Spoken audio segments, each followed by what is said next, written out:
Okay, welcome into the arena for ride number 7 on Coco, and she's getting better on a lot of things, kind of gradually. What I'm doing here is I'm just checking out that she's going to move those hindquarters when I ask her to. All right, and I've got a little quirt on the saddle there. The reason I hung it there was yesterday she was being a little sticky with her shoulder. When I was asking her to move her shoulder, she wasn't moving it very well. So if I can use that cord if I need to tap her shoulder, we'll see how she does with it today. One thing that's gotten quite a bit better in the last couple of days is her reaching around trying to nip and bite me, which you see she's not doing right there. I tried, I think I mentioned this, and I tried when she did it, rubbing her muzzle, which works on a lot of horses, just rub their muzzle like that. Really didn't work too well with her. And so what I did the last couple days ago is whenever she started nipping me, I just took my knuckle and just jabbed her in the ribs pretty hard. I let her put her head around, I just didn't let her actually open her mouth when she was looking at me. And so right now she's not even trying to do it. So she's looking pretty good right there. And what works on one horse may not work on the other. You can't, use the same technique on every single horse. Sometimes you have to have multiple tools in your toolbox. Okay, let's go right again. Now we'll go left again. That's really not bad at all for a ride. I think it's ride number 7. Let's see what kind of a stop we get here. Ooh. Okay, that was just off my seat and my voice. I like that a lot. I have been working on her, stopping her in the fence, the same as I did with Magic. She doesn't need it as much, but I also work on moving the shoulder. So I'm going to take this little quirt here, and I don't know if I'll use it or not. So I'm going to walk around here, a circle to the left, and I'll stop her at a 45-degree angle here, like this. Ooh. Okay. So what I want her to do, she's going to go right, outside rein, outside leg, inside rein. I'm getting nothing, so I'm going to tap her on that shoulder right there. Okay. So it wasn't very good, but she did move. All right. And she didn't overreact to this quirt, and I'm barely, it's just making noise mostly.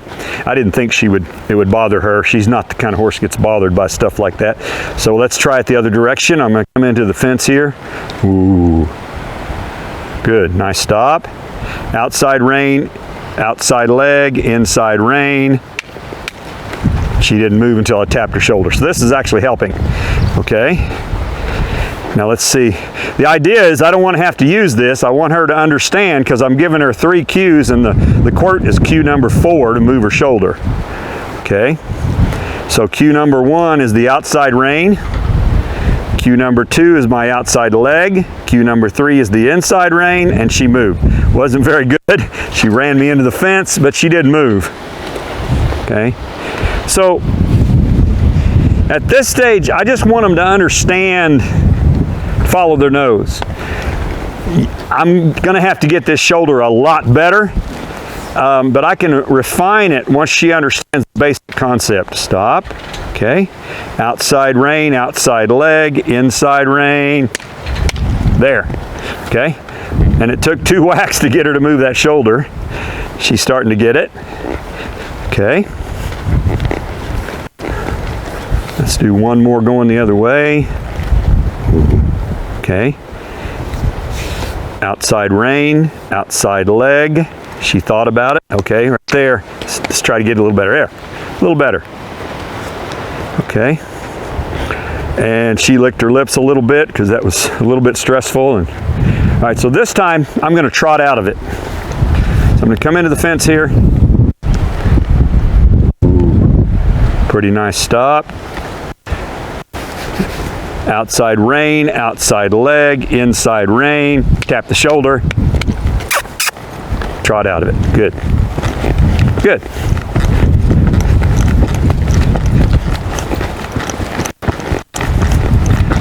Come in and we'll stop on the fence again. And, ooh. Okay, let me switch my And we'll trot out the other way. Outside rein, outside leg, inside rein. Good. And had to get after her a little bit to trot, but she did it. Okay, so that's probably all I'm going to work on that today. Let me put her into a lope here. Good, that was really nice. So I'm going to rub on her.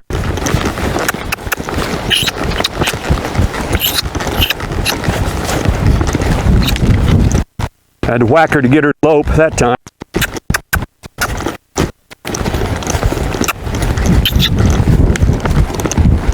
So again, a horse like this, possible answers.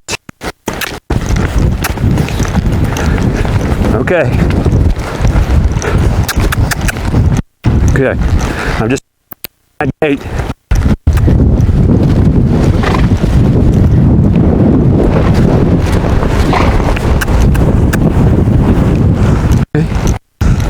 Ooh. Not bad at all. Not bad at all. So I had to tap her a few times to keep her loping, and that's going to be her deal, but it's really better than I thought it would be. She's pulling toward the barn there. It's really better than I thought it would be, and as I said, I need to be careful and not overuse my reins in this whip, because she will get dull to it pretty fast, and then it won't work at all, and I don't want that. Okay, I actually don't want to use it at all. Horse like Magic doesn't need something like this. She's got enough go and a little bit more fear, quite a bit more fear. This mare doesn't have much fear. She just mostly has, I like being the boss, but she's getting a lot better. And let me close with this little comment. Ooh. Training horses, really, that's why we do all this groundwork. We're teaching that horse, I can move your feet. Because in a horse's mind, that makes me the number one and they're number two. Moving that feet is what in their mind makes you the leader. And that's why it's such a big deal. It's non-negotiable. You have to have that. And so once that horse will easily move their feet when you ask them without complaining, without getting upset, without getting afraid, whatever, once they'll do that with a good attitude, then you're probably going to be able to ride that horse pretty well. And if they don't, you very likely will not. Okay, so that's my little mini sermon for the day.